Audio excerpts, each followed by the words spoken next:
बिस्मिल्लाहिर्रहमानिर्रहीम। अस्सलाम वालेकुम नाज़रीन, आप देख रहे हैं सवालनामा सुनो टीवी पर। मैं बैरिस्टर इरशाद अमीरुद्दीन। मियां नवाज शरीफ साहब की वापसी से पहले उनकी प्रोटेक्टिव बेल हिफाजती जमानत दायर हो चुकी है इस्लामाबाद हाई कोर्ट में। चीफ जस्टिस आमिर फारूक और जस्टिस गुल हसन औरंगजेब ने उसकी समाअत की है।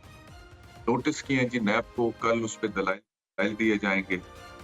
नैब के वकील ऑलरेडी वहां पर मौजूद थे। उन्होंने कहा कि मुझे इंस्ट्रक्शन ये है कि इसके ऊपर किसी किस्म का कोई एतराज ना उठाया जाए, जिस पर जस्टिस कुल हसन औरंगजेब ने बरहमी का इजहार करते हुए कहा कि आप चेयरमैन नैब से पूछ लें, अपील भी आज ही डिस्पोज ऑफ कर देते हैं, कल आप कहेंगे कि सजा भी खत्म कर दें या रिहा कर दें। बहरहाल कल अब ये जमानत की जो दरखास्त है इस पर बहस होगी और उसके बाद पता लगेगा कि मियां नवाज शरीफ जो हैं उनको हिफाजती जमानत मिलती है या नहीं मिलती। और इन केस नहीं मिलती है तो क्या उसके बावजूद मियां नवाज शरीफ की वापसी का जो प्लान है क्या उसमें कोई तब्दीली आएगी या नहीं आएगी। दूसरी तरफ फलस्तीन से जो खबर है उसमें बेहतरी आने की बजाय मजीद हालात खराब हैं। कल एक अस्पताल के ऊपर बमबारी हुई है जिसके नतीजे में तकरीबन 500 के करीब शहादतों की इत्तला है। डॉक्टर्स, पेशेंट्स, नर्सिंग स्टाफ और बहुत सारे लोग जिन्होंने उस अस्पताल में शेल्टर लिया हुआ था, उनके जानी नुकसान की इत्तला है। आलमी दुनिया इस हवाले से अभी तक वो नहीं कर रही है जो उसको करना चाहिए। यूनाइटेड नेशंस में जो जंगबंदी के हवाले से करारदाद पेश की गई थी वो मुस्तरद हो चुकी है। अब क्या होगा ये भी डिस्कस करेंगे इसी प्रोग्राम में। मेरे साथ जो पैनल है उनका तारुफ कराता हूँ। आईपीपी से गौस आशिक गवान साहब, आपको बहुत शुक्रिया हमें ज्वाइन करने के लिए। बशीर मेमन साहब पाकिस्तान मुस्लिम लीग नवाज से, आपका बहुत शुक्रिया हमें ज्वाइन करने के लिए। फिरदौस साहिबा, आपसे अगर गुफ्तगू का आगाज करूं, मियां नवाज शरीफ की वापसी से आईपीपी कोई थ्रेटेंड महसूस कर रही है? क्योंकि एक टाइम पे जब आज से कुछ अर्सा पहले आईपीपी को किंग्स पार्टी कहकर पुकारा जाता रहा मीडिया के अंदर कि जी आईपीपी किंग्स पार्टी है, हो सकता है कि आईपीपी को बड़ा कोई अच्छा शेयर मिल जाए। लेकिन अभी जिस तरह से सिचुएशन अनफोल्ड हुई है, मियां नवाज शरीफ की वापसी हो रही है, तो आईपीपी क्या सोच रही है? आईपीपी का फ्यूचर क्या है? बिस्मिल्लाहिर्रहमानिर्रहीम। सबसे पहले तो बैरिस्टर साहब, जो फ़लस्तीन में जुल्म सितम जारी है और जिस तरह बैन अवी सतह पे हमारी जो चैम्पियंस थी, इंटरनेशनल ह्यूमन राइट्स के इदारे, तंजीमें या ममालिक, आज उनकी बोलती बंद है।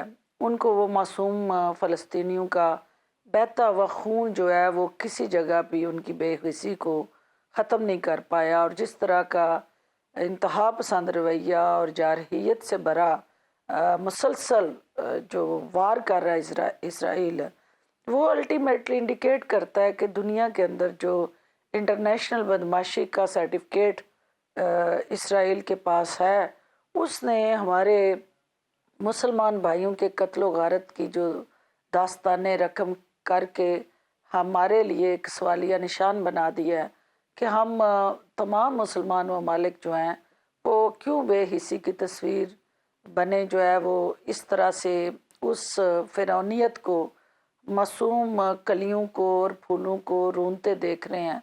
तो ये हमारे लिए एक बहुत बड़ा तकलीफ दे पहलू है और इसकी जितनी भी मजम्मत की जाए इसराइल के इस कंडक्ट की वो कम है। दूसरी बात आपने कहा कि किस तरह से जो है ये जो सारा पॉलिटिकल लैंडस्केप है उसके अंदर डिफरेंट सियासी जमातें अपना रोल अदा कर रही हैं और हमारे साथ क्या उस हवाले वाला फ्यूचरिस्टिक प्लान ऑफ एक्शन जुड़ा है। तो देखिए, इस्तेकाम पाकिस्तान पार्टी 9 मई के बाद जो है वो मार्ज़ वजूद में आई और 9 मई का जो सानिया था उसने ये सोचने में मजबूर किया हर उस मुहिब वतन पाकिस्तानी को कि ये पाकिस्तान को ज़ख्मी करने की, पाकिस्तान के वजूद को लहूलुहान करने की और पाकिस्तान को बैन अवी सतह पे इस तरह शोहदा की बेतुकीरी करके किसी मकासद के हसूल के लिए की गई कोई भी साजिश या कोशिश जो है उसको कंडेम करते हुए हमें एक सेपरेट पॉलिटिकल फोरम रिक्वायर्ड है। और वो पीटीआई के लोग जो उस बयानिए से नाला थे और वो ये समझते थे कि जिनकी पॉलिटिक्स प्रो पाकिस्तान है और अपने अवाम के हकूक़ के लिए वो जदोजहद करते रहते हैं, उन्होंने इकट्ठे होके आईपीपी की बुनियाद रखी और तरीन साहब और अलीम खान साहब ने उसमें ज़ाहिर है कायदाना रोल अदा किया। अब देखना यह है कि हमारे ऑब्जेक्टिव्स क्या हैं। एक जमात जो पहली 155 समथिंग जमातें जो हैं वो इलेक्शन कमीशन में रजिस्टर्ड है, तो एक नई जमात के रजिस्टर होने से क्या उसके अंदर चेंज आ जानी थी। उस जमात को रजिस्टर करने का या उसका पॉलिटिकल लैंडस्केप के ऊपर आने का एक बहुत अहम मकसद है और वो मकसद के अंदर बड़ी क्लैरिटी है, क्योंकि ना हम थाने और कचहरी की सियासत के लिए ये पार्टी बना के इस वक्त पॉलिटिकल फ्रंट पे कोशिशें कर रहे हैं कि वो रिलीफ दें लोगों को या रिफॉर्म्स लाएं। हम ये चाहते हैं कि जो पाकिस्तान के अंदर पॉलिटिकल फ्रंट पे आज तक नहीं हुआ, एक ऐसी सियासी जमात होनी चाहिए जो पॉलिटिसाइज करे उन इश्यूज़ को जो इस कौम को सबसे ज़्यादा बुनियादी या बेसिक फंडामेंटल राइट्स के साथ जुड़े वो सारे चैलेंजेस दरपेश रहे हैं। उसके अंदर आज तक आपने देख लें कि हर सियासी जमात का मैनिफेस्टो उठा के देख लें तो आपको हेल्थ और एजुकेशन पॉलिटिसाइज होती नजर नहीं आएगी। पॉपुलेशन के जो भी आपका जी फैसलो है उसकी इम्प्लीमेंटेशन तो तब हो सकेगी ना कि अगर आप लोग हुकूमत में आएंगे। तो मौजूदा सूरत हाल में मियां नवाज शरीफ की जिस तरह से वापसी हो रही है, आपको लगता है कि आईपीपी कहीं पे भी हुकूमत बना सकती है, किसी पोजीशन में हुकूमत बनाने की? क्योंकि जितने लोग पाकिस्तान तहरीक इंसाफ से इधर आए हैं देखिए आईपीपी में, उनके बारे में एक सवाल ये उठाया जा रहा है कि वो खुद तो आ रहे हैं लेकिन वोट बैंक पीटीआई का उनके साथ नहीं आ रहा। तो उस सूरत में सीटें कैसे जीतेंगे, देखिए हुकूमत कैसे बनाएंगे? फेस्टो की इम्प्लीमेंटेशन तो बात की बात है ना जी। मिनिस्टर साहब, बड़ा इम्पोर्टेंट सवाल है आपका। इस्तेकाम पाकिस्तान पार्टी जो है वो लोगों को जोड़ने के लिए बनी है। हमारा वजूद जो है वो लोगों को यकजा करना है। लोग जो बिखरी हुई हमारी कौम है उसको एक प्लेटफार्म पे इकट्ठा करके रियासत और सियासत को यकजा करके पाकिस्तान और अवाम के मफाद के लिए काम करना है। अब आप ये जो सवाल है आपका कि किस तरह हम आगे बढ़ सकते हैं और हुकूमत बना सकते हैं, देखें एक ऐसे सियासी स्ट्रक्चर के अंदर वो जमातें जिन्होंने 3 दफ़ा हुकूमतों में बारी ली और हुकूमतों में रहे और प्राइम मिनिस्टर के ओहदे पे फायज रहे और वो इस मुल्क की वो तमाम जो ज़रूरियात थी, हकूक़ थे या इस पाकिस्तान के साथ जुड़े जो मसाइल थे उनके तदारक के लिए वो कुछ ना उस तरह कर सके जो बेसिक तरजीहात होनी चाहिए थी। अगर सब कुछ अच्छा हो रहा होता तो फिर आवाम को उस गले सड़े निज़ाम से निजात के लिए उस वक्त की पीटीआई या चेयरमैन तहरीक इंसाफ की तरफ ना देखना पड़ता, क्योंकि वो जमातें जो इससे पहले सिस्टम में थी। और आप बात कर रहे हैं पीएमएलएन की, तो पीएमएलएन ने इससे पहले भी इस मुल्क के अंदर हुकूमत की है। उनको जब भी मौका मिला 2/3 अक्सरियत से वो आए और पंजाब उनके पास हमेशा रहा। जब वो इक़्तिदार में रहे, पंजाब सबसे बड़ा सूबा, 65% पाकिस्तान, उसमें उन्होंने हुकूमत की। इस दफ़ा जो है वो क्या मुख्तलिफ है? मुख्तलिफ सबसे पहले ये है कि जो 16 माह की कारकर्दगी उसी जमात की रही और आवाम को जिस तरह मुश्किलात का सामना करना पड़ा, जो पेट्रोलियम प्राइस हों या आपकी बिजली के बिल हों या ओवरऑल इन्फ्लेशन हो, अवाम पिसे हुए हैं, तंग हैं। इस वक्त जो है उन्हें सियासत और सियासतदानों से वो चिढ़ हो गई यार। वो चाहते हैं कि भाई हमें इनसे लेना देना नहीं, हमें सबसे पहले ये बताएं कि जो हम बेरोज़गार नौजवान जो ख़ास तौर पे वो वालिदैन जिन्होंने अपने पेट पे पत्थर रख के उन बच्चों को पढ़ाया, उनको नौकरी कैसे मिलेगी? हमारा वो पढ़ा लिखा धक्के खाता नौजवान जो है। इजाजत दीजिएगा, मैं आपकी तरफ वापस आता हूँ। बशीर मेहमद साहब को गुफ्तगू में शामिल करता हूँ। बशीर साहब, एक तो सवाल ये कि मियां नवाज शरीफ साहब की जो वापसी है वो शेड्यूल्ड है और उससे पहले हिफाजती जमानत उनकी दायर हो चुकी है, कल उसके ऊपर दलाइल है। अगर हिफाजती जमानत नहीं मिलती है owing to the fact that he is a convict और کنوکشن کے بعد حفاظتی ضمانت کا کانسیپٹ کچھ وکلا کا خیال ہے کہ نہیں مل سکتی ہے اور انہیں جیل ہی جانا پڑے گا سیدھا، تو ان دیٹ کیس اگر حفاظتی ضمانت نہیں ملتی ہے تو کیا پھر بھی میاں نواز شریف صاحب واپس آئیں گے یا کوئی چینج آف پلان ہوگا؟ اور دوسرا سوال، دونوں سوال اکٹھے ہی آپ جواب دے دیجیے گا، آپ نے P M L N join کیا ہے، کیسا جا رہا ہے تجربہ بشیر صاحب؟ بہت مہربانی بیرسٹر صاحب، آپ نے مجھے اپنے چینل پہ مدعو کیا، آپ کے چینل کی بڑی مہربانی۔ جو آپ نے سوال کیا پہلا حفاظتی ضمانت والا، وہ تو آپ خود بیرسٹر ہیں، یہ ملتی رہی ہے اور یہ جج صاحبان دیتے رہے ہیں، جو پروٹیکٹیو بیل جس کو کہتے ہیں۔ پری اریسٹ بیل بھی ہوتی ہے، آپ کو تو یورسیف اے لائر، آپ کو تو یہ پتہ بھی ہے، اور آپ تو مطلب ظاہر ہے، مطلب مجھے نہیں پتا آپ پریکٹسنگ لائر ہے یا نہیں ہے، لیکن آف کورس آپ کا قانون کا ایک بیک گراؤنڈ ہے، تو یہ ملتی ہے۔ اگر نام لینا چاہیں تو آپ کو میں نام بتا سکتا ہوں، وہ بات نہیں ہے کہ پروٹیکٹیو بیل ملتی ہے یا نہیں ملتی ہے، جج صاحب کی ثوابدید ہوتی ہے، اور جو آدمی سرنڈر کرتا ہے اس کو تو ملتی ہے، اس کو کورٹ کسی اور نظر سے دیکھتی ہے۔ بشیر صاحب، میں تھوڑی سی بات کروں گا کہ جی میں نے کہا وہ ہلو، آپ صحیح کہہ رہے ہیں، پروٹیکٹیو بیل ملتی ہے، اس میں تو کوئی دوسری رائے نہیں ہے کہ پروٹیکٹیو بیل ملتی ہے، لیکن یہاں پہ میاں نواز شریف صاحب کا جو کیس ہے وہ تھوڑا مختلف ہے۔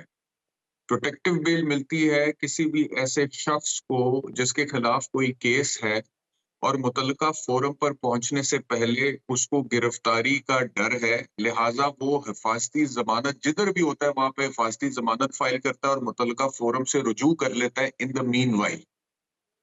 لیکن اگر کوئی شخص سزا یافتہ ہے تو اس کو حفاظتی ضمانت نہیں مل سکتی ہے، یہ کچھ وکلا کا کہنا ہے، اور اس میں صدر سپریم کورٹ بار ایسوسی ایشن شامل ہیں جو میرے شو میں آئے تھے، اور انہوں نے کہا تھا کہ جی جو بندہ جس کی کنوکشن ہو چکی ہے، جس کی سزا ہو چکی ہے، اس میں ضمانت تو نہیں ہو سکتی نا، وہ تو فیصلہ ہی معطل ہوگا تو ضمانت ہو سکتی ہے۔ جب تک فیصلہ اپنی جگہ پر قائم ہے تب تک حفاظتی ضمانت کا کوئی کانسیپٹ نہیں۔ سسپینشن آف سینٹنس تو ہو سکتا ہے لیکن بیل نہیں ہو سکتی ہے، یہ پرابلم ہے میاں نواز شریف کے کیس۔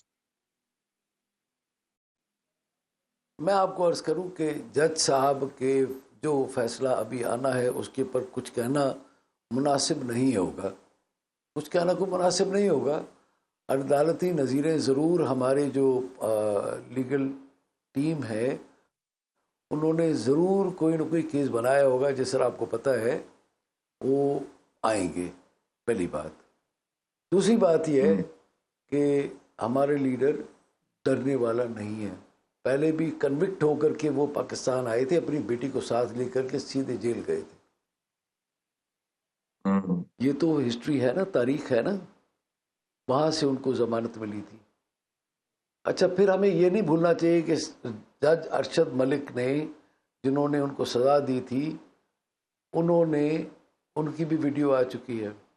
اچھا، یہ بھی آپ کو یاد ہوگا، شاید آپ سے میری کبھی بات ہوئی یا اس بات پہ نہیں ہوئی، جج ارشد ملک کا کیس بھی ہم ہی نے وہ جو انویسٹیگیشن کیا تھا، پریس کانفرنس جو ہوئی تھی مریم نواز صاحبہ نے جو کی تھی، جس میں انہوں نے وہ جج ارشد ملک کی ویڈیو کا کچھ پورشن دکھایا تھا۔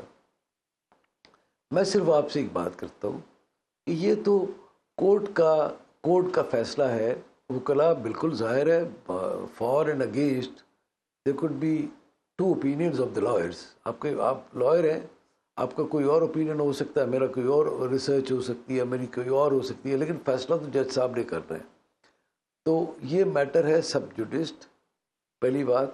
دوسری بات یہ ہے کہ نظیریں تو بہت ساری ہیں پری اریسٹ بیل ملنے کی۔ میری اپنی پری اریسٹ بیل ہوئی، یہ سنیں میں عرض کروں، پروٹیکٹیو مجھے جب دیا گیا تھا، مجھے جب نوٹس دیا گیا تھا تو میں پروٹیکٹیو بیل کراچی سندھ ہائی کورٹ سے کروا کے پھر لاہور گیا تھا، پھر پری اریسٹ بیل دی تھی، بغیر نوٹس کے دی تھی، پری اریسٹ بیل بغیر نوٹس کے دی تھی مجھے ٹرائل کورٹ نے، پھر ہائی کورٹ نے مجھے اور وہ पंजाब हाई कोर्ट ने मुझे और कोई वो दिया था, रिलीफ नहीं है, दिया लेकिन था। फिर हैविंग आपको सजा हुई थी ना, या सजा हुई थी?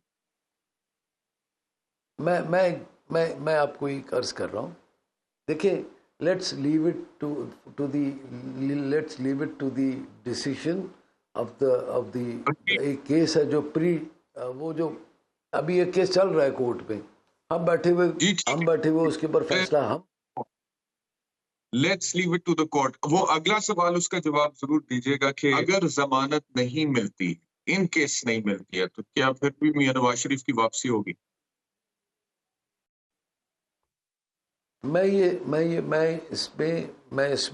मैंने अपने, मुझे पता है इतना, पास्ट हिस्ट्री से, पास्ट कंडक्ट से ही आपका फ्यूचर कंडक्ट पता लगता है ना। पास्ट कंडक्ट ये है कि कन्विक्ट हुए थे और वो लंदन में अपनी बेगम साहिबा को छोड़ करके, हॉस्पिटल में जो एडमिट थी उनको छोड़ करके वापस आए, अपनी बेटी के साथ आकर के यहाँ पर उन्होंने अपनी गिरफ्तारी पेश की। तो जेलों से घबराने वाला आदमी नहीं है, ना वो उसकी बेटी, ना उसका भाई, वो फैमिली जेलों से घबराने वाली नहीं है। तो मतलब मैं नहीं समझता कि ये कोई इतनी कोई रेलेवेंट बात है कि जी हम ऐसे बंदे की बात कर रहे हो जो पुलिस के बैंड बजाने पे दीवारें कूद के भाग जाता हो। तो कोई ऐसी मसला नहीं है। ही इज़ अ पॉलिटिशियन, दिलेर सियासतदान है, शेर है, और वाकई शेर है, शेर और वाह जी वाकई वाह। शेर है, पास्ट ने साबित किया है। ये पीएमएलएन ज्वाइन करने के बाद आपका सियासी जो वो पहलू है वो अब सामने आ रहा है। तो but I am enjoying your conversation. एक ब्रेक लेते हैं, ब्रेक के बाद वापस आते हैं। Welcome back to Sawalnama. Firdaus शाशिकबाद साहिबा, बशीर मेमन साहब हमारे साथ हैं। फिरदौस साहिबा, ये बताइएगा कि अभी थोड़ी देर पहले जब आपसे गुफ्तगू हो रही थी, आप भी मसाइल का जिक्र कर रही थी कि पाकिस्तान को ये मसाइल दरपेश हैं, बहुत सी सियासी जमातें आई हैं, उन्हें मौके मिले, लेकिन उसके बावजूद वो परफॉर्म नहीं कर सके, मसाइल अपनी जगह पर मौजूद हैं। बशीर साहब ने अपनी सारी जिंदगी ब्यूरोक्रेसी में गुजारी है, अब रिटायरमेंट के बाद सियासत का इंतखाब किया है, पीएमएलएन में है, पीएमएलएन का अपना एक रिकॉर्ड है, नवाज शरीफ साहब का अपना एक रिकॉर्ड है। मसला ये है कि हर बार जब भी इंतखाबात होते हैं या होने वाले होते हैं या नहीं भी हो रहे होते हैं, तो अवाम को तो एक ही मंजर मिलता है, और वो ये है कि आपके बुनियादी जो हकूक है वो आपको हम लेकर देंगे। और उसके अलावा ये कि जी बहुत सारे वादे किए जाते हैं और सुहाने ख्वाब दिखाए जाते हैं, लेकिन उनकी तकमील मुमकिन नहीं हो पाती। और अनफॉर्चुनेटली हम उस डायरेक्शन में जाते हुए भी नजर नहीं आ रहे। प्रॉब्लम यह है कि या तो हमारी डायरेक्शन ठीक हो ना, तो आपको लगता है कि आज नहीं तो कल, कल नहीं तो किसी दिन, if we going in the right direction, हम वहां पहुंच जाएंगे। लेकिन अभी की जो सूरत हाल है, जो सियासी मंजरनामा है, जो तकसीम और पोलराइजेशन आप देखती हैं, और पावर पॉलिटिक्स जितनी ज्यादा है, and I am sorry to say, सब उसका हिस्सा है। मैं आपको भी बीच में शामिल करके कह रहा हूँ और दीगर सियासी जमातों को भी शामिल करके कह रहा हूँ, उसमें एक आम पाकिस्तानी के मसाइल तो कहीं बहुत पीछे रह जाते हैं ना जी। तो ये इसी तरह मामला चलता रहेगा, या कभी कोई सही डायरेक्शन का इंतखाब हो सकेगा? और अगर हो सकेगा तो कैसे होगा, कौन करेगा? उसके लिए इकट्ठे होकर सोचना पड़ेगा या नहीं? फिरदौस साहब। देखिए बैरिस्टर साहब, ये सारी वो सोच है जो पाकिस्तान के अवाम की है और जिनको आप अल्फाज दे रहे हैं। मैं इससे एग्री करती हूँ कि 76 साल से पाकिस्तान को दिल फरेब नारे और खसूसन खोखले नारों से जो चलाया गया, और हर आने वाले से उन्होंने अपनी उम्मीदें बांधी और हर आने वाले को उन्होंने अपना मसीहा माना और कोशिश की कि ये जो है वो हमारे दुखों का मदावा करेगा। और हर जमात को आजमाया और हर लीडर को आजमाया, और चैन उन्होंने फिर भी नहीं पाया। अब जब ऐसी सूरत हाल जिसमें हर जमात जो है वो अपना अपना परफॉर्म कर चुकी है, तो यकीनन पाकिस्तान में नई जमात की गुंजाइश भी है और आवाम की तवक्कुआत भी होती हैं, और आवाम ये समझते हैं कि भाई हम इस अदम इस्तेहकाम की जो सूरत हाल है मुआशी महाज पे और सियासी महाज पे, इसको इस्तेहकाम चाहिए। और वो इस्तेहकाम जो है जो क्या फिरदौस साहिबा, चेहरे तो पुराने ही हैं, नए जवाब में पुराने चेहरे आ जाए, वही माइंडसेट, वही सोच आ जाए तो क्या फर्क पड़े? उसका देखना ये है कि वो पुराने चेहरे जो है वो नया क्या करना चाहते हैं। पुराने चेहरे जो है कभी भी किसी जगह पे भी 100% न्यू ब्रांड के साथ वो मार्केटिंग नहीं होती। मार्केट मिक्स एंड मैच से होती है और आपको पता है कि कुछ नई चीज़ आती है मार्केट में, कुछ पिछली चल रही होती है, तब ठीक है। जाके वो बात साहिबा, मार्केट स्किलफुल। थोड़ा ये फर्रुख हबीब साहब का बताइएगा, फर्रुख साहब कि क्या कैसे आप लोगों से राब्ता हुआ? और फर्रुख हबीब आप ने कर जो लें। प्रेस कॉन्फ्रेंस की उसमें बड़ी मजबूत तनकीद की है चेयरमैन पीटीआई पे। तो कितनी देर से आपके साथ राब्ते में थे और नजरियाती तौर पे उनकी हम आहंगी जो उन्होंने मीडिया टॉक की है उससे तो लगता है कि आप लोगों के साथ बड़ी भरपूर नजरियाती हम आहंगी है फर्रुख हबीब की। फर्रुख हबीब के केस को आप अली जैदी या फवाद चौधरी के केस से डिस्टिंग्विश करेंगी, या फिर फवाद चौधरी और अली जैदी भी उसी तरह ऑन बोर्ड हैं जिस तरह से फर्रुख हबीब ऑन बोर्ड नजर आ रहे हैं? अगर आपने डायरेक्ट 2 सवाल उनसे किए थे तो उनको आधा घंटा दिया आपने जवाब देने के लिए, तो मुझे मेरे मुंह में अभी जवाब होता तो आप 4 सवाल और कर लेते हैं। तो फिर मुझे फिर उतना टाइम भी चाहिए ना जवाब देने के लिए। पहली ये बात टाइम तो ये लीजिए है कि जवाब जो फ़र्रुख हबीब है, फ़र्रुख हबीब दीजिए। पीटीआई का, इसमें कोई शक नहीं है कि एक यूथ एक्टिविस्ट के तौर पे उसने पीटीआई में अपनी जगह बनाई और उस बयानिए को वो प्लीड करता रहा, हैमर करता रहा और बार बार अपने चेयरमैन के साथ खड़ा होके, जिस तरह मैं उस बयानिए को फ्लोर फ्रंट पे आके हैमर करती थी, वो भी करता था। अब देखना ये है कि वो फ़र्रुख हबीब ने जो हम मांगी की आप बात कर रहे हैं, हम सारे इसी मुआशरे का हिस्सा हैं और कोलीग्स हैं। हमारा किसी से कोई ज़ाती ना अनाद है, ना कोई ज़ाती दुश्मनी है। मेमन साहब हमारे भाई हैं और I welcome in the club of politics. ये मुश्किल तरीन काम है, ब्यूरोक्रेसी के अंदर बैठ के एयर कंडीशन कमरों में और ड्राइंग रूम के अंदर 5 स्टार दफातर के अंदर बैठ के पॉलिसी बनानी और उसको इम्प्लीमेंट करना इज़ समथिंग डिफरेंट। और सियासत के अंदर जो है वो गली गली महल्ले महल्ले हर एक दरवाजे पे दस्तक दे के वोट लेना, इट्स समथिंग डिफरेंट। अब फ़र्रुख हबीब यकीनन कहाँ जाता, आप बताएं कि अगर उसने पॉलिटिक्स करनी है या वो सियासत छोड़ दे, और अगर वो पीटीआई का हिस्सा नहीं रहना चाहता तो वो नून में जाएगा। नून के साथ उसका मजाज यकीनन नहीं मिलेगा। अगर वो पीपल्स पार्टी के साथ जाए तो क्या वहाँ पे फैसलाबाद के अंदर पीपल्स पार्टी के लेबल से वो अपनी सीट निकाल लेता है? तो आंसर इज नो।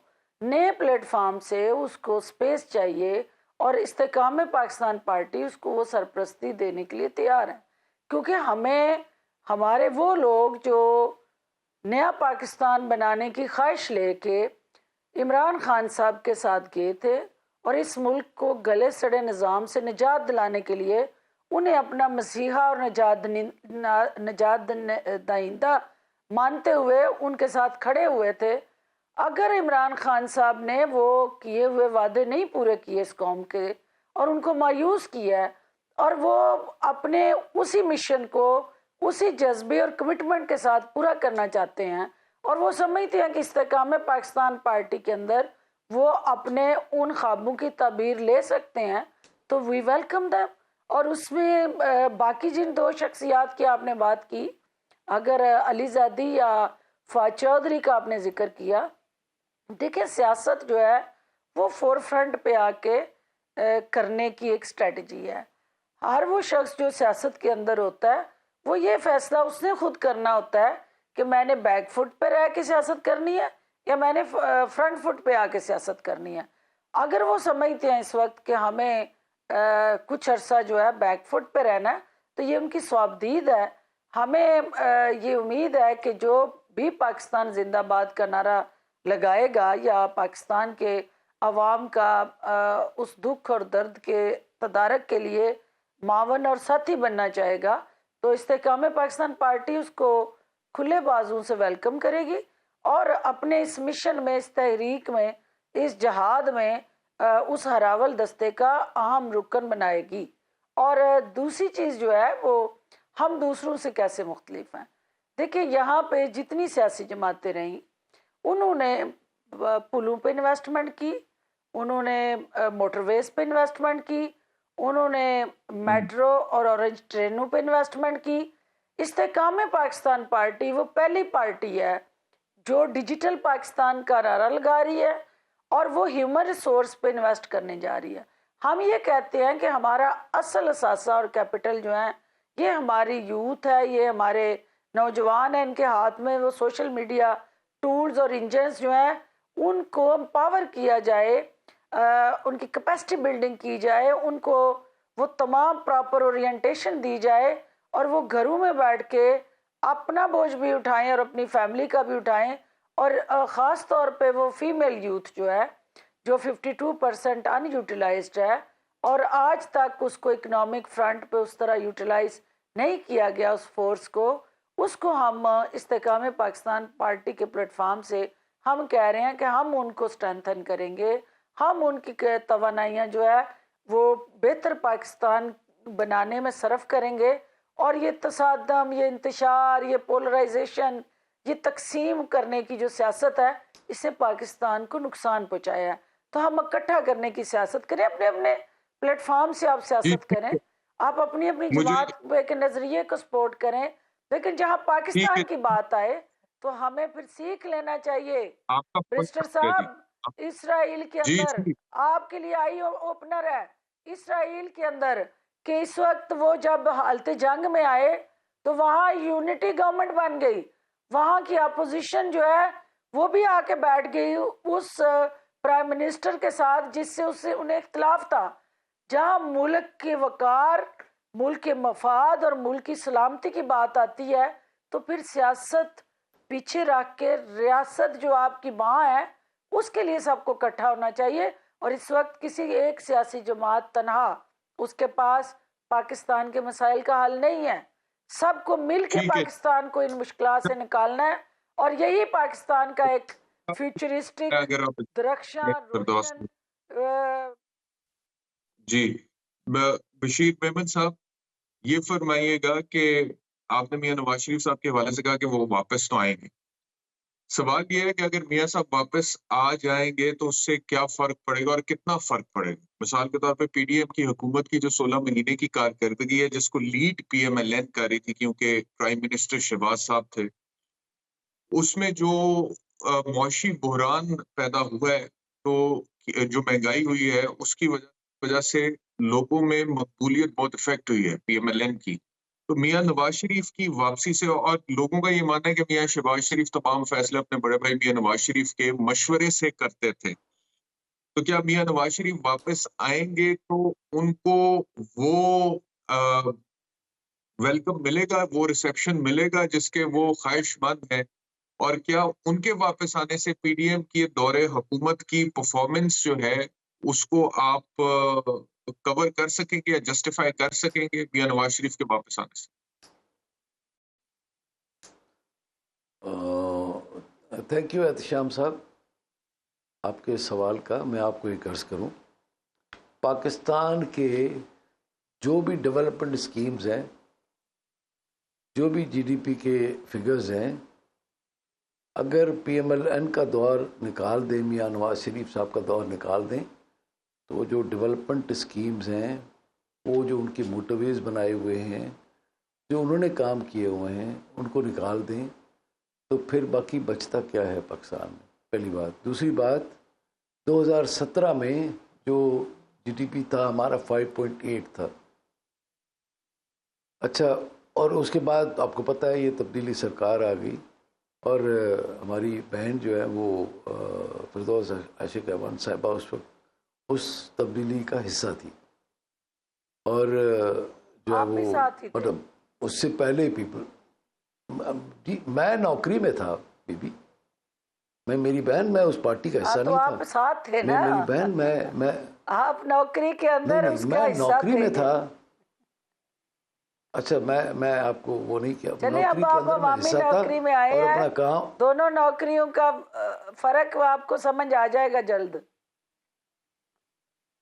نہیں وہ تو خیر میں کہہ رہا ہوں نا, وہ تو خیر اب مجھے ظاہر ہے اندازہ ہوگا، میں نے یہ والنٹیئر کیا ہے، نہ میں مجبور ہوں، نہ مجھے کسی ویلکم جی، نے ویلکم. وہ آپ کیا مجبور کیا ہے. پولیٹیکل کلب میں آئے ہیں، آپ تھینک کو یو ویلکم تھینک یو. کہتے ہیں. فردوس اچھا صاحبہ چلیں چلیں آپ وہ بات کر لیں، آپ بات کر لیں. ہمارا واپس آ گیا تو دونوں میری نوکریوں کا بہن فرق پتہ میری لگ بہن جائے. سیاست کر رہے ہیں، نوکری تو نہیں کر رہے نا.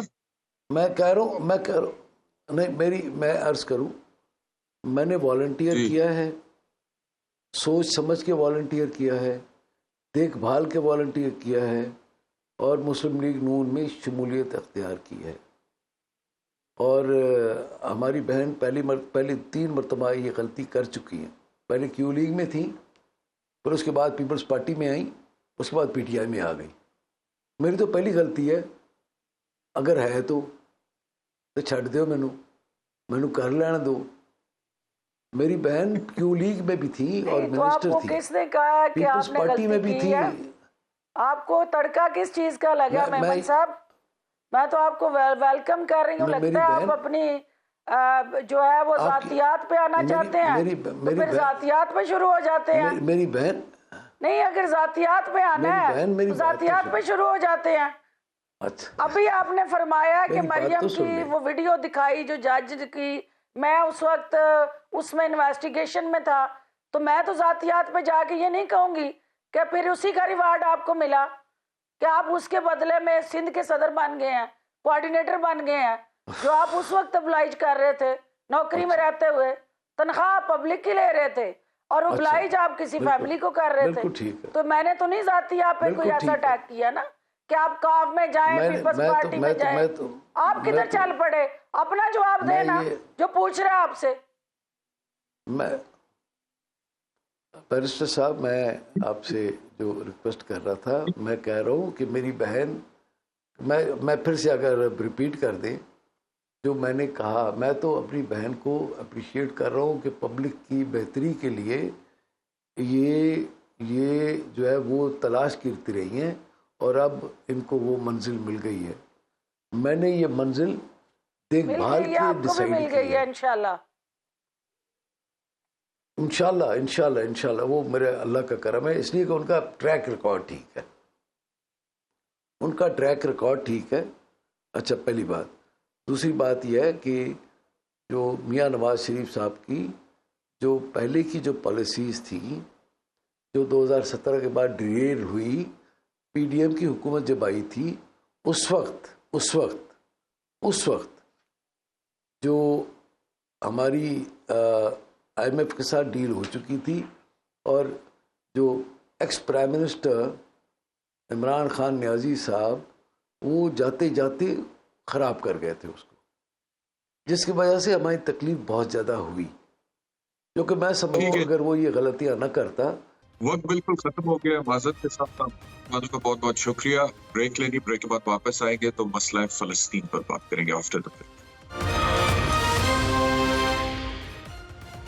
Welcome back to Sawal Nama. فلسطین پر بات کرتے ہیں. کل ایک ہسپتال العلی پر بمباری ہوئی ہے جس کے نتیجے میں شہادتوں کی اطلاع تقریباً 500 کے قریب ہے، اور بتایا جا رہا ہے کہ اس ہسپتال میں ڈاکٹرز، مریض، نرسنگ سٹاف اور بہت سارے ایسے لوگ بھی تھے جنہوں نے شیلٹر لیا ہوا تھا. میرے ساتھ ڈاکٹر صابر ابو مریم ہے.